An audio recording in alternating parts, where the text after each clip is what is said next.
আসসালামু আলাইকুম, স্বাগত জানাচ্ছি RTV সকালের সংবাদে। আপনাদের সঙ্গে আছি আমি নাবিলা হাসান।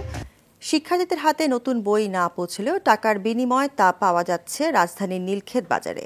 এনসিটিভি বলছে, মাধ্যমিক ও উচ্চশিক্ষা অধিদপ্তরের কিছু অসাধু কর্মকর্তা প্রিন্টার্স মালিক এ কাজে জড়িত। মেহেদী হাসান সুজনের ক্যামেরায় রফিকুল ইসলামের রিপোর্ট। বছরের প্রথম দিন নতুন বই হাতে ক্ষুদে শিক্ষার্থীদের উৎসব রেওয়াজে পরিণত হলেও এবার বাস্তবতা ভিন্ন। মাস পেরিয়ে গেলেও খোদ রাজধানীর স্কুলগুলোতেই বই পৌঁছায়নি। সারা দেশের চিত্রটা একই, যা নিয়ে উদ্বেগ বাড়ছে শিক্ষার্থী অভিভাবকদের। পড়ালেখা ঠিক মতো করতে পারছি না, আমাদের রেগুলার ক্লাসও হচ্ছে না। সপ্তম শ্রেণীর আমরা এখন একটা বইও পাইনি। বই ছাড়া একটু পড়াশোনা চালিয়ে যাওয়া আসলে কষ্ট ব্যাপার। বিভিন্নভাবে তারা স্ক্রিনে আসক্ত হচ্ছে, তারা ইউটিউব টিকটক দেখছে, বাজে কুরুচির জিনিস দেখে তারা অভ্যস্ত হয়ে যাচ্ছে। স্কুলে বই না পৌঁছালেও সব ক্লাসের বিনামূল্যের পাঠ্য বই প্রকাশ্যে বিক্রি হচ্ছে রাজধানীর নীলক্ষেতের বিভিন্ন লাইব্রেরিতে। বিনামূল্যের বই চড়া দামে বিক্রি করছেন ব্যবসায়ীরা। গার্জিয়ানরা এসে বলে, বাবা এখন পাবো কোথায়? পিডিএফটা নিয়ে আসে গার্জিয়ানরা, পরে ওটা আমরা অর্ডার রেখে করে দিই। বছরের শুরুতে শিক্ষার্থীরা পাঠ্য বই হাতে না পেলেও 3 থেকে 4 হাজার টাকার বিনিময়ে রাজধানীর নিউ মার্কেট সহ বিভিন্ন বাজারে পাওয়া যাচ্ছে বইগুলো। পাঠ্যসূচিতে পরিবর্তন সহ নানা কারণে সরকারের এবার বই দিতে দেরি হওয়ার সুযোগ নিয়ে একটি চক্র বিনামূল্যে বিতরণের এই বইগুলো কালোবাজারি করছে। জাতীয় শিক্ষাক্রম ও পাঠ্যপুস্তক বোর্ডের চেয়ারম্যানও বিষয়টি জানেন। কিছু অসৎ প্রিন্টার তাদেরকে প্রভাবিত করে কিংবা উপঢৌকন দিয়ে বা অন্য কোনো ভাবে তাদেরকে এই চাহিদাটা বাড়িয়ে দিয়েছে এবং এই কারণে অতিরিক্ত বই এখান থেকে ছাপানোর সুযোগ হচ্ছে। জড়িতদের বিরুদ্ধে ব্যবস্থা নেওয়ার আশ্বাস দেন এই কর্মকর্তা। তাদেরকে কালো তালিকাভুক্ত করা কিংবা 1, 2, 3, 4 বছর জন্য তাদেরকে শাস্তির আওতায় আমাদের আনা প্রয়োজন হবে। নতুন শিক্ষাবর্ষে প্রাথমিক ও মাধ্যমিক স্তরের শিক্ষার্থীদের জন্য 40 কোটিরও বেশি বই ছাপা হচ্ছে। ফেব্রুয়ারির মধ্যে শতভাগ বই বিতরণ করা সম্ভব বলে দাবি এনসিটিভির। রফিকুল ইসলাম, RTV, ঢাকা। উন্নত বিশ্বের সঙ্গে তুলনা করলে এখনও কাঙ্ক্ষিত লক্ষ্যে পৌঁছতে পারেনি দেশের শিক্ষা ব্যবস্থা। সুনির্দিষ্ট পরিকল্পনা ছাড়া শিক্ষাক্রম আর পাঠ্যপুস্তক পরিবর্তন, ত্রুটিপূর্ণ শিক্ষা ব্যবস্থায় নানামুখী নীতিমালাকে দুষছেন শিক্ষাবিদরা। আন্তর্জাতিক শিক্ষা দিবসে ঢাকা বিশ্ববিদ্যালয়ের শিক্ষা ও গবেষণা বিভাগের অধ্যাপক মোহাম্মদ মুজিবুর রহমান শিক্ষার মান উন্নয়নে যোগ্যদের সম্পৃক্ত করা ও এই খাতে বরাদ্দ বাড়ানোর পরামর্শ দেন। সাদিয়া কানিজের রিপোর্টে বিস্তারিত। এক যুগ আগেও দেশের সরকারি বিশ্ববিদ্যালয় ছিল 30টির কিছু বেশি, এখন সে সংখ্যা 50 ছাড়িয়েছে, আর বেসরকারি বিশ্ববিদ্যালয় ছাড়িয়েছে 100 কোঠা। ব্যানবেইজের তথ্য বলছে 1995 সালে দেশে মাধ্যমিক বিদ্যালয় ছিল 12,012টি, এখন তা 25,000 ছুঁই।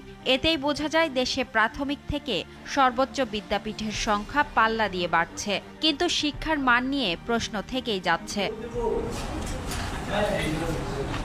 যুক্তরাজ্য ভিত্তিক শিক্ষা ও গবেষণা সংস্থার তথ্যমতে দেশে উচ্চশিক্ষার জন্য মূল্যায়ন তালিকায় এগিয়ে থাকা বিশ্ববিদ্যালয়ও বিশ্ব র্যাঙ্কিংয়ে অনেক পিছিয়ে। 2019 থেকে 2023 সালে ঢাকা বিশ্ববিদ্যালয়ের অবস্থান ছিল 801 থেকে 1000-এর মধ্যে, আর 2024 সালে বুয়েটের অবস্থান বিশ্বে 777তম। এতেই স্পষ্ট দেশের শিক্ষা ব্যবস্থা কতটা পিছিয়ে। এ অবস্থার জন্য নীতি নির্ধারকদের উদাসীনতাকেই দায়ী করেন ঢাকা বিশ্ববিদ্যালয়ের শিক্ষা ও গবেষণা বিভাগের এ অধ্যাপক। শিক্ষার লক্ষ্য কি, উদ্দেশ্য কি, কারিকুলাম কিভাবে বানাতে হয়, অ্যাসেসমেন্ট কিভাবে করতে হয়, প্যাডাগজিক্যাল স্কিল যে শিক্ষা বিজ্ঞান, এই শিক্ষা বিজ্ঞানের যে বুঝবে এমন লোকদেরকে আমরা শিক্ষায় আমরা দায়িত্ব দেখিনি, পলিটিক্যাল জায়গাতেও দেখিনি, আমরা এটা ব্যুরোক্রেটসদের মধ্যেও দেখিনি। এই গ্যাপের কারণে ওনারা আসলে সত্যি করতে বুঝতেই পারছেন না যে শিক্ষা কোন জায়গায় দাঁড়িয়ে আছে এবং ক্ষতিটা কোথায় হচ্ছে। উন্নত বিশ্বের শিক্ষা খাতে প্রতি বছর বরাদ্দ বাড়ানো হলেও বাংলাদেশে তার বিপরীত চিত্র। পর্যাপ্ত বরাদ্দ ছাড়া গবেষণা থেকে শুরু করে মানসম্মত শিক্ষক, মানসম্মত কারিকুলাম, মানসম্মত টেক্সট বুক, প্রত্যেকটা জিনিস আপনি আনতে হলে আপনার প্রয়োজন কিন্তু অর্থ। সুতরাং এই অর্থের ভালো একটা ফ্লো যাতে থাকে এটাকে আপনাকে মেকশিওর করা লাগবে। শিক্ষায় বৈষম্য দূর করে যোগ্যদের সম্পৃক্ত করার পরামর্শ এ অধ্যাপকের। ক্যাচমেন্ট এরিয়া অনুযায়ী বাড়ির পাশের বিদ্যালয়ে তারা পড়াশোনা করবে, এটা মেকশিওর করা। কিছু ভালো স্কুল বানিয়ে রাখেন, তথাকথিত ভালো স্কুল বানিয়ে রাখেন, তো তাহলে তো ওইদিকে ছুটবেই। আপনাকে যদি বাড়ির দোরগোড়ায় আপনি ওই ফেসিলিটিটা তাকে দিতে পারেন, তাহলে কে কেন যাবে সে সেখানে? সেটা যাবে না। এক ধরনের যে অসুস্থ প্রতিযোগিতা, এই অসুস্থ প্রতিযোগিতাটা থাকবে না তাহলে আর। শিক্ষা ব্যবস্থার সংস্কারের প্রয়োজন সবার ঐকমত, আর তা না হলে আরো অনিশ্চয়তায় নিমজ্জিত হবে জাতি গঠনের হাতিয়ার শিক্ষা। সাদিয়া কানিজ, RTV, ঢাকা। জনগণ কি ধরনের নির্বাচন চায় সেটা না জেনে নির্বাচনে যেতে পারি না বলে মন্তব্য করেছেন প্রধান উপদেষ্টা ডক্টর মোহাম্মদ ইউনূস। সুইজারল্যান্ডের দাভোসে বিশ্ব অর্থনৈতিক ফোরামের সম্মেলনে ফাঁকে আ কনভারসেশন উইথ মোহাম্মদ ইউনূস অনুষ্ঠানে এমন মন্তব্য করেন তিনি। প্রধান উপদেষ্টা জানান, সংস্কার কমিশনগুলোর রিপোর্ট এলে জনগণ ও বিভিন্ন রাজনৈতিক দলের সঙ্গে আলাপ আলোচনা করা হবে। বিস্তারিত জানাচ্ছেন নজিব ফরাসি। সুইজারল্যান্ডের দাভোসে বিশ্ব অর্থনৈতিক ফোরামের সম্মেলনের ফাঁকে অন্তর্বর্তী সরকারের প্রধান উপদেষ্টা ডক্টর মোহাম্মদ ইউনূসের কথা শোনার জন্য এই অনুষ্ঠানের আয়োজন করা হয়। উপস্থাপনা করেন ওয়ার্ল্ড ইকোনমিক ফোরামের নির্বাহী চেয়ারম্যান ও প্রতিষ্ঠাতা ক্লাউস শয়াব। আপনারা গণ অভ্যুত্থান বিপ্লবের কথা শোনেন, তা এসেছে তারুণদের কাছ থেকে, অস্ত্রের সামনে নিজেদের বিলিয়ে দিল, কোনো অবস্থাতেই পথ ছেড়ে গেল না, তখন থেকেই তা হয়ে গেল অপ্রতিরোধ্য। কিভাবে সরকার প্রধান হলেন আর কিভাবে স্বৈরাচার হাসিনার পতন ঘটানো হলো এবং ছাত্র জনতার ভয়হীন আন্দোলন ও আত্মত্যাগের কথা তুলে ধরেন ডক্টর ইউনূস। অনেক হত্যাকাণ্ডের পর একটা সরকার গঠিত হয়েছে। দায়িত্ব নিয়ে যখন অর্থনীতির চাকা চালাতে গেলাম তখন দেখলাম সব ধ্বংস হয়ে গেছে। অনেক বড় অঙ্কের টাকা দেশ থেকে পাচার হয়ে গেছে। $17 বিলিয়ন শুধু ব্যাংক থেকেই পাচার হয়েছে। আওয়ামী লীগের 15 বছরের শাসন আমলে 3টি নির্বাচন হয়েছে, সবগুলো ভুয়া নির্বাচন ছিল, কেউ ভোট দেয়নি। প্রধান উপদেষ্টা জানান, সংস্কার কমিশনগুলোর রিপোর্ট এলে জনগণ ও বিভিন্ন রাজনৈতিক দলের সঙ্গে আলাপ আলোচনা করা হবে। কমিশনের যেসব সুপারিশ গ্রহণ করা হবে শুধু সেগুলোই বাস্তবায়ন করা হবে। সব দল ও নাগরিক সংগঠনের ঐক্যমতের ভিত্তিতেই জুলাই চার্টার করা হবে। জুলাই চার্টারের ভিত্তিতে নির্বাচন সহ আমাদের কর্মপন্থা শুরু করব। জনগণ কি ধরনের নির্বাচন চায় সেটা জানা ছাড়া আমরা নির্বাচনে যেতে পারি না। যদি আমরা সংক্ষিপ্ত ধরনের সংস্কার এজেন্ডা বাস্তবায়ন করি সেক্ষেত্রে এবছরের শেষ নাগাদ নির্বাচনের টার্গেট করেছি। কিন্তু যদি জনগণ বলে না না আমরা বড় পরিসরে সংস্কার চাই, সেক্ষেত্রে আমাদের প্রয়োজন আরো 6 মাস। সেক্ষেত্রে জনগণকেই সিদ্ধান্ত নিতে হবে তারা স্বল্প নাকি বড় ধরনের সংস্কার চান। বড় ধরনের সংস্কার হলে 2026 সালের মাঝামাঝি, আর ছোট ধরনের সংস্কার হলে এবছরের শেষ নাগাদ নির্বাচন হবে। সেভাবেই আমরা এগোচ্ছি। বাংলাদেশের তরুণরা মানব ইতিহাসের সবচেয়ে শক্তিশালী প্রজন্ম দাবি করেন প্রধান উপদেষ্টা। এছাড়া ভোটারের বয়স 16 হওয়া উচিত বলেও মতামত তুলে ধরেন doctor Yunus. Najib Faraizi, RTV। London ক্লিনিকে 17 দিনের চিকিৎসার পর শুক্রবার ছেলে তারেক রহমানের বাসায় নেওয়া হবে বিএনপি চেয়ারপারসন খালেদা জিয়াকে। এই তথ্য জানিয়েছেন তার ব্যক্তিগত চিকিৎসক ডাক্তার AZM জাহিদ হোসেন। তিনি জানান, হাসপাতালে ছাড়পত্র পেলে স্থানীয় সময় শুক্রবার রাত 9টায় তারেক রহমানের বাসায় নেওয়া হবে খালেদা জিয়াকে। বিএনপি চেয়ারপারসন আগের তুলনায় এখন সুস্থ, তার শারীরিক অবস্থার উন্নতি হয়েছে। তবে লিভার প্রতিস্থাপনের বিষয়ে এখনো কোনো সিদ্ধান্ত চূড়ান্ত হয়নি। খালেদা জিয়াকে হাসপাতাল থেকে ছাড়া হলেও লিভার বিশেষজ্ঞ প্যাট্রিক কেনেডির তত্ত্বাবধানে তার চিকিৎসা চলবে বলে জানান জাহিদ হোসেন। এখানকার চিকিৎসকরা যদি ওনাকে ছুটি দেয়, কারণ ওই কিছু কিছু রিপোর্টের জন্য আজকেও একজন চিকিৎসক দেখে ওনাকে কিছু পরীক্ষা করার জন্য দিয়েছেন। সেই পরীক্ষাগুলো আমরা কালকে করাবো। উনি দিয়েছেন বিকেলের সন্ধ্যার দিকে এসে, সেগুলো করাবো। করে যদি সব ঠিক থাকে তাহলে হয়তো কালকে ওনার সন্ধ্যার দিকে ইভিনিংয়ে আওয়ারে ছুটি হওয়ার সম্ভাবনা আছে। যদি এভাবে অব্যাহত রাখে, আমরা ওনার মানুষের দোয়া, আল্লাহর অশেষ রহমতে আমরা ওনাকে দ্রুতই হয়তো দেশে ফেরত নিয়ে চলে যেতে পারি। সাবেক রাষ্ট্রপতি জিয়াউর রহমান ও বিএনপি চেয়ারপারসন খালেদা জিয়ার ছোট ছেলে আরাফাত রহমান কোকোর 8ম মৃত্যুবার্ষিকী আজ। এ উপলক্ষে দলীয় ও পারিবারিকভাবে তার রুহের মাগফিরাত কামনা করে দোয়া ও মিলাদ মাহফিলের আয়োজন করা হয়েছে। 2015 সালের 24 জানুয়ারি হৃদরোগে আক্রান্ত হয়ে মালয়েশিয়ার কুয়ালালামপুরে ইন্তেকাল করেন বিশিষ্ট ক্রীড়া সংগঠক আরাফাত রহমান কোকো। তার বয়স হয়েছিল 45 বছর। মৃত্যুর 4 দিন পর 28 জানুয়ারি তার মরদেহ দেশে আনা হয়। ওই দিন বাইতুল মোকাররম জাতীয় মসজিদে জানাজা শেষে বনানী কবরস্থানে তার মরদেহ দাফন করা হয়। মাছ শূন্যতায় ভুগছে দেশের দ্বিতীয় বৃহত্তম বরগুনার পাথরঘাটা মৎস্য অবতরণ কেন্দ্র। সাগরে আশাতীত মাছ না পাওয়ায় জেলেরা অনেকটা খালি হাতেই ফিরেছে। ফলে মাথার উপর ঋণের বোঝা চেপে বসায় নানা শঙ্কায় ভুগছে সংশ্লিষ্টরা। বরগুনার পাথরঘাটা থেকে তৌহিদুল ইসলাম শুভর পাঠানো প্রতিবেদন জানাচ্ছেন রেজওয়ান শরীফ। সারা বছর মাছে ভরপুর থাকে দেশের অন্যতম পাথরঘাটা মৎস্য অবতরণ কেন্দ্র। মৌসুম এলে তা বেড়ে যায় কয়েক গুণ। দিনরাত জেলে ক্রেতা বিক্রেতাদের হাঁক ডাকে মুখর থাকে অবতরণ কেন্দ্রটি। কিন্তু চলতি মৌসুমে এ চিত্র খানিকটা ভিন্ন। সাগর নদী থেকে ফেরা নৌকাগুলো অনেকটাই মাছ শূন্য। এই পেশার সঙ্গে প্রত্যক্ষ ও পরোক্ষভাবে জড়িয়ে আছে লাখো মানুষের জীবন জীবিকা। আশাতীত মাছ না পাওয়ায় অনিশ্চয়তা দিন পার করছে জেলে, আড়তদার সহ ব্যবসায়ীরা। লাখ লাখ টাকা ঋণের বোঝা মাথায় নিয়ে হতাশায় ভুগছে তারা। এই অবস্থা দীর্ঘমেয়াদী হলে মাছের সংকট তৈরি হতে পারে বলেও শঙ্কা জানান অনেকে। মাছের ঘাটতিতে কমেছে রাজস্ব আয়ও। যে সব অবৈধ জাল আছে এইসব জেলেরা আসলে ছোট ছোট বাচ্চা মাছগুলো মাইরে ফেলাইতেছে। এবছর মাছই এককাল খুব কম, মাছ মনাই নাই গাঙ্গে নদীতে। দুইটা সাইডেও জালিয়ে আসলে হাতে মাছ যাবায়, চালান টাকা হয় না। অনেক বোট বন্ধই করে ফেলাইছি, এই দুইটা বোট টুকটুকেই চলতেছে আর কি। এখন কি একা বন্ধের পথে। লসের সংখ্যাই বেশি, লাভের সংখ্যা অনেক কম। স্টাফের মানে বেতন হইতে অনেক কষ্ট হয়ে যায়। চাহিদা মতো মাছ না পাওয়ায় নানা সমস্যার কথা জানান এই ব্যবসায়ী নেতা। 3 লাখ টাকা খরচ করে দিয়ে এই বেচে 20,000 টাকা। এই জন্য এখন আর ওই সাগরমুখী হচ্ছে না। পোনা মাছ নিধন ও নিষিদ্ধ জাল ব্যবহারের কারণে আশাতীত মাছ পাওয়া যাচ্ছে না বলে জানান এই মৎস্য কর্মকর্তা। নদী দূষণ, পানি দূষণ এসব কারণে মাছের যে খাবারটা, জুওপ্লাঙ্কটন, ফাইটোপ্লাঙ্কটন এগুলো কমে যাচ্ছে, যার জন্য সমুদ্রের মাছও আস্তে আস্তে কমে যাচ্ছে।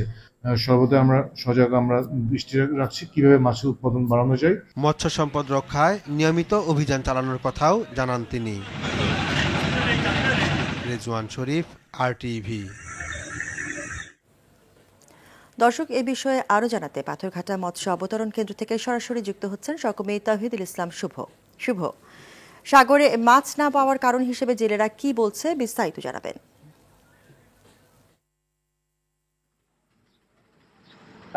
আমি এখন রয়েছি দেশের দ্বিতীয় বৃহত্তম মৎস্য অবতরণ কেন্দ্র। জানেন যে এটি দেশের দ্বিতীয় বৃহত্তম মৎস্য। এখান থেকে কিন্তু সারা বাংলাদেশে বিভিন্ন প্রান্তে মাছ সরবরাহ করে থাকে এখানকার পাইকাররা। কিন্তু গত বছরের তুলনায় কিন্তু এবছর একদমই মাছের অকাল দেখা দিয়েছে এই অবতরণ কেন্দ্রে। আমি যদি দেখাতে যাই, আমার পাশেই কিন্তু রয়েছে যে অবৈধ ট্রলিং জাল। এই ট্রলিং জাল কিন্তু যে ছোট আকৃতির সকল ধরনের মাছ কিন্তু নিধন করছে এবং বিশেষজ্ঞরা মনে করছেন যে এতে কিন্তু জীববৈচিত্র্য নষ্ট হয়ে যাচ্ছে এবং এই সরকার কিন্তু এই মৎস্য অবতরণ থেকে বছরে কোটি কোটি টাকা কিন্তু রাজস্ব পায়। সেই রাজস্ব কিন্তু সরকার হারাচ্ছে। নিষিদ্ধ পদ্ধতির জাল দিয়ে মাছ শিকারের দায়ী কিন্তু এই সমস্যা হচ্ছে বলে কিন্তু জেলেরাও জানিয়েছেন। এবং কারণ এখন সামুদ্রিক মাছের ভরা মৌসুম থাকলেও আমরা সকালবেলায় ঘাটে এসেছি, এসে একদমই পরিপূর্ণ ফাঁকা 2-4টা ট্রলার কিন্তু এই ঘাটে এসেছে, যেখানে কয়েক শত ট্রলার কিন্তু এই ঘাটে প্রতিদিন মাছ বিক্রির জন্য আসার কথা। কিন্তু সবাই কিন্তু খালি হাতে ফিরে আসছেন যে সাগরে যে মাছ না পাওয়ার কারণে। কারণ নিষিদ্ধ পদ্ধতির জাল দিয়ে কিন্তু প্রতিদিন শিকার করা হচ্ছে অসংখ্য ছোট আকৃতির মাছের পোনা, যার ফলে কিন্তু যে অবতরণ কেন্দ্রে মাছের সরবরাহ একদমই খুবই কম দেখা যাচ্ছে। এবং এই নিষিদ্ধ জাল বন্ধ না হলে কিন্তু জেলেরা মনে করছেন একটা সময় কিন্তু যে মাছ যে ঘাটে কিন্তু আর জেলেরা মাছ বিক্রির জন্য আসতে পারবে না। এবং এই জাল বন্ধের জন্য কিন্তু প্রশাসন বারবার অভিযান করলেও কিন্তু তারা কোনো সক্রিয়ভাবে অভিযান করছে না। আমরা সকালবেলায় এসেও দেখছি একাধিক ট্রলার কিন্তু এই ঘাটে মাছ নিয়ে এসেছেন ট্রলিং, যেখানে আমরা দেখেছি ছোট ছোট ইলিশের পোনা যে একদম নিধন করে ফেলছে, কারণ ভরা মৌসুমে কিন্তু জেলেরা মাছ পাবে না। এবং এই ছিল আমার কাছে বরগুনা পাথরঘাটা থেকে সর্বশেষ। ধন্যবাদ শুভ আপনাকে।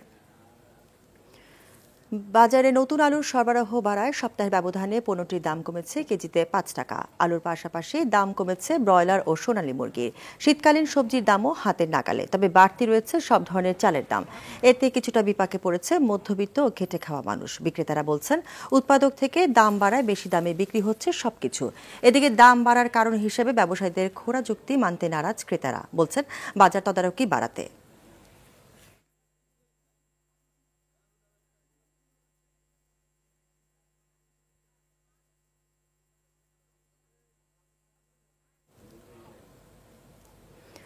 দর্শক, বাজারের সার্বিক পরিস্থিতি জানাতে রাজধানী কারওয়ান বাজারে আছেন সহকর্মী দীপ্ত চন্দ্র পাল ও সাভারে আছেন জিয়াউর রহমান জিয়া। প্রথমে যাব দীপ্ত চন্দ্র পালের কাছে। দীপ্ত, জানাবেন আজকের বাজার পরিস্থিতি কি এবং ক্রেতা বিক্রেতারাই বা কি বলছেন?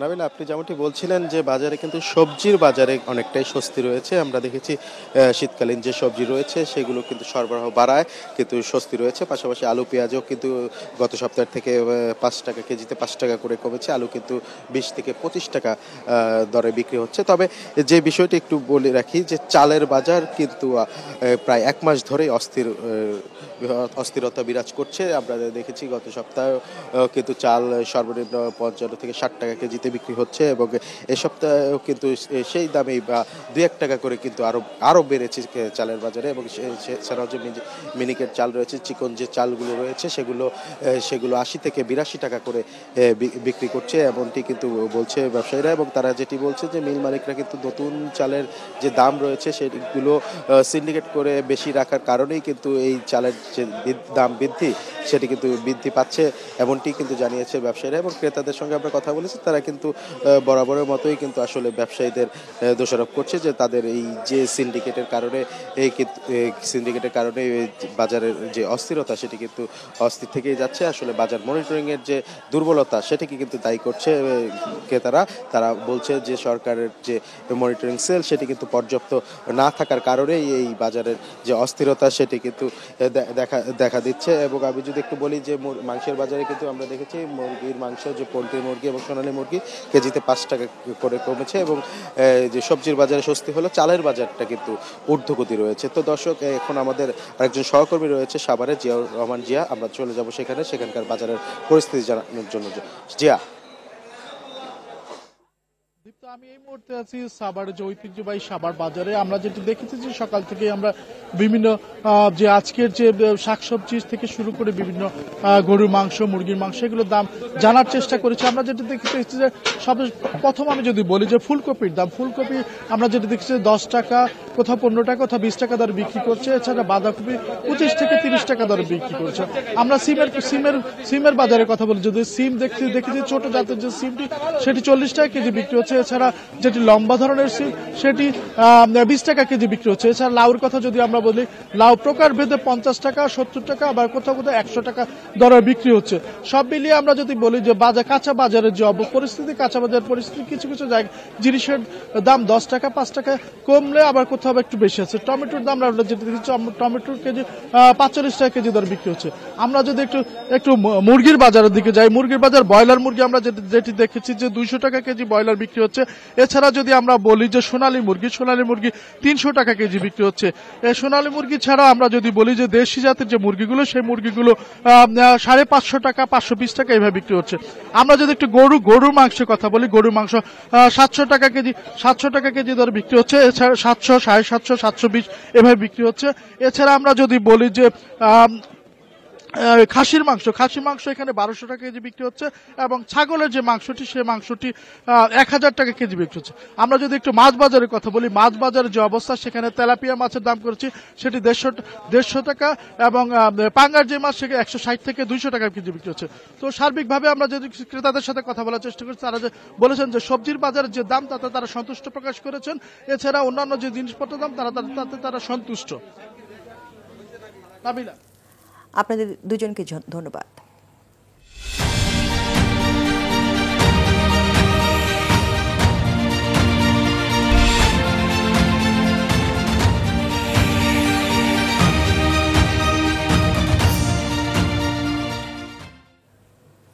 আইডিএলসি পরিবর্তনের পথে বাংলাদেশ।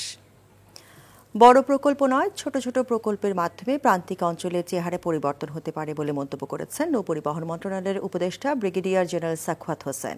ভোলা সদর উপজেলাধীন ইলিশা লঞ্চঘাটে একটি আধুনিক লঞ্চঘাট নির্মাণের সম্ভাব্য স্থান পরিদর্শনে এসে তিনি এই কথা বলেন। পাশাপাশি বরিশালের উপজেলা ভিত্তিক লঞ্চঘাটগুলোকে আরও আধুনিকায়ন করার কথাও জানান তিনি। ভোলা প্রতিনিধি অমিতাভ অপুর সহযোগিতায় মাহিন আরাফাতের রিপোর্ট। একদিকে উন্নয়নের জোয়ারে ভাসছে রাজধানী সহ আশেপাশের জেলাগুলো, অন্যদিকে দীর্ঘদিন ধরে উন্নয়ন বঞ্চিত একমাত্র দ্বীপ জেলা ভোলা। অন্যান্য জেলার সাথে ভোলার যোগাযোগের অন্যতম মাধ্যম নদীপথ, অথচ দুর্দশাগ্রস্ত লঞ্চঘাট ও চাঁদাবাজির কারণে দীর্ঘদিন ধরে দুর্ভোগ পোহাতে হচ্ছে এ পথে চলাচলকারীদের। আমরা আরো 17 বছর আগে কতটুকু ছিলাম, কিন্তু ওইটুক থেকে এই পর্যন্ত আজ পর্যন্ত উন্নয়নের নামে চলতেছে, বাস্তবায়নের কোনো আমরা কিছু দেখতে পাচ্ছি না। বিগত সরকারের অনেক প্রতিশ্রুতি দেখেছি, কিন্তু বাস্তবায়ন হয় নাই। নৌ উপদেষ্টা এসে যে প্রতিশ্রুতি দিচ্ছে যে ইলিশা ঘাটে একটি আধুনিক নৌবন্দর হবে, অতি দ্রুত যেন এই নৌবন্দরটার কাজ বাস্তবায়ন হয়। তবে সম্প্রতি আশার বাণী শুনিয়েছেন নৌ পরিবহন মন্ত্রণালয়ের উপদেষ্টা ডক্টর এম সাখাওয়াত হোসেন। আধুনিক লঞ্চঘাট নির্মাণ ও চাঁদাবাজি বন্ধে কার্যকরী ভূমিকা নেওয়ার কথা জানান তিনি। আমরা প্রান্তিক অঞ্চলের মানুষের জন্য কাজ করি, বড় প্রজেক্ট না, ছোট ছোট প্রজেক্টে মানুষের চেহারা চেঞ্জ হতে পারে। যেমন এখানে একটা বড় সুন্দর ঘাট হলে, মডার্ন আধুনিক, তাহলে এখানে মানুষের চেহারাও চেঞ্জ হয়ে যাবে, ব্যবসা বাণিজ্য চেঞ্জ হয়ে যাবে। পাশাপাশি নৌপথের যাত্রীদের সুবিধায় বরিশালের উপজেলা ভিত্তিক লঞ্চ ঘাটগুলোকে আরও আধুনিকায়ন করার কথা জানান উপদেষ্টা সাখাওয়াত হোসেন। মাহিন আরাফাত, RTV। রাজধানী সহ দেশের বিভিন্ন স্থানে ঘন কুয়াশা দেখা দিয়েছে। সর্বোত্তরের জেলা পঞ্চগড়ে আবারও তাপমাত্রা কমে বেড়েছে শীত। রাতভর টিপটিপ বৃষ্টির মতো ঝরছে কুয়াশা। জেলায় সকালে সর্বনিম্ন তাপমাত্রা রেকর্ড হয়েছে 10.2 ডিগ্রি সেলসিয়াস। মাঘের শীতের দাপটে দিনাজপুরে নাকাল জনজীবন। শীতের তীব্রতা থেকে বাঁচতে খড়কুটো জ্বালিয়ে শীত নিবারণের চেষ্টা করছে মানুষজন। এই জেলায় সকালে সর্বনিম্ন তাপমাত্রা রেকর্ড হয়েছে 11.2 ডিগ্রি সেলসিয়াস। হিলিতে গেল 3 দিন থেকে দেখা মিলছে না সূর্যের। চুয়াডাঙ্গায় ঘন কুয়াশায় ঢাকা পড়েছে চারপাশ। গাইবান্ধায় তীব্র শীতে সবচেয়ে বেশি বিপাকে শ্রমজীবীরা।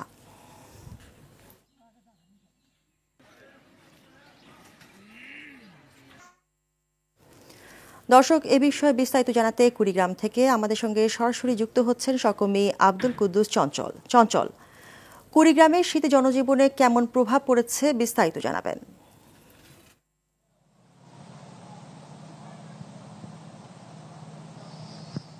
নাবিলা, আপনাকে জানিয়ে রাখছি যে কুড়িগ্রামের তাপমাত্রা কিছুটা বেড়েছে, তবে কিন্তু শীতের যে তীব্রতা সেটি কিন্তু এখন পর্যন্ত রয়েছে। আপনাকে একটি বিষয় জানিয়ে রাখছি যে গত 3 দিন থেকে সূর্যের দেখা নেই কুড়িগ্রামে। এখন যে পরিস্থিতি, আকাশে মেঘ রয়েছে এবং এই মেঘের জন্য কিন্তু শীতের যে অনুভব সেটা কিন্তু বেড়ে গিয়েছে।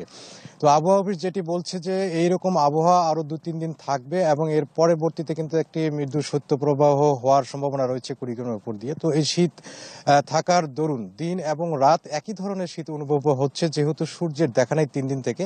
ফলে কিন্তু এখানকার যে খেটে খাওয়া মানুষ রয়েছে, যারা কৃষি শ্রমিক রয়েছে, যারা নদী পাড়ের মানুষ, চরাঞ্চলের মানুষ, সবাই কিন্তু শীতে দুর্ভোগ পাচ্ছে। বিশেষ করে এখন কিন্তু চলতি বড় মৌসুম চলছে। এই মৌসুমে কিন্তু খেতে কিন্তু চারা রোপণ চলছে।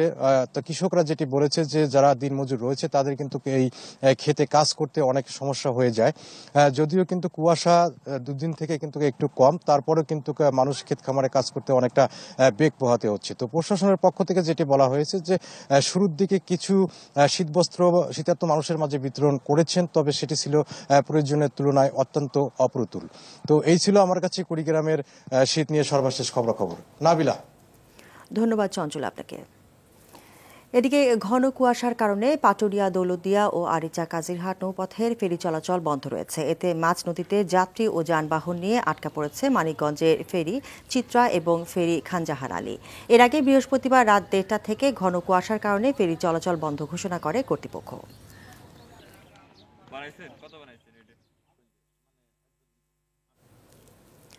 আন্তর্জাতিক সংবাদ।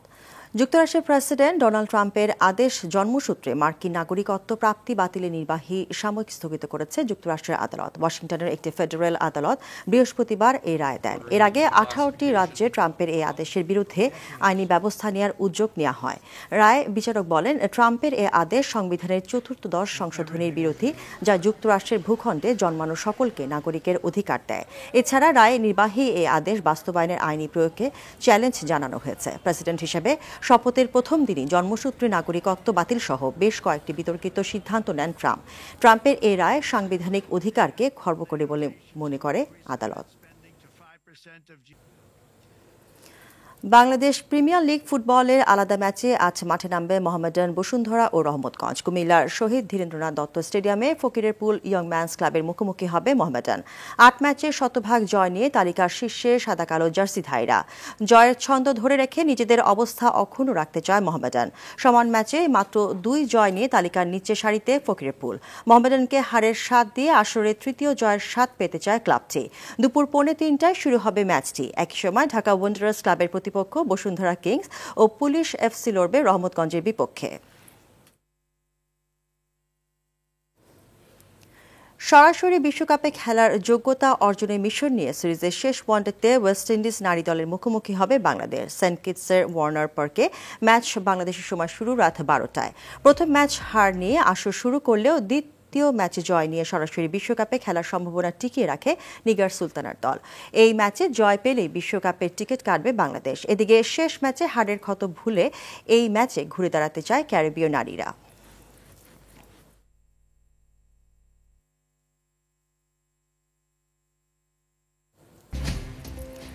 সকালের সংবাদ এই পর্যন্তই। মধ্যাহ্নের সংবাদ দুপুর 12টায় দেখার আমন্ত্রণ রইল। ধন্যবাদ সবাইকে।